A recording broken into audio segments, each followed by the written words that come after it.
ব্যথা পেলে মানুষ মা গো বাবা গো বলে ডাক দেয়। এটা কি শিরকের অন্তর্ভুক্ত?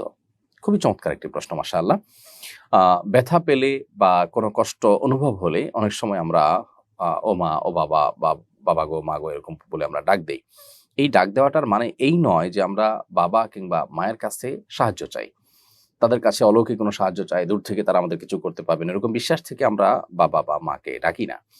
এবং তারা আমাদের অলৌকিক সাহায্যকারী এরকম যেহেতু আমরা মনে করি না, সো আমরা ডাক দেই শুধুমাত্র ব্যথা হলে আ তাদের কথা হয়তো স্মরণ হয়।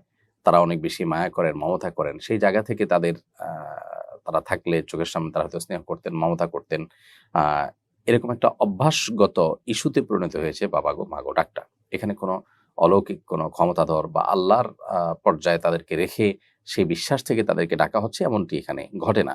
যার কারণে এটি কোনো শিরকের অন্তর্ভুক্ত হবে না।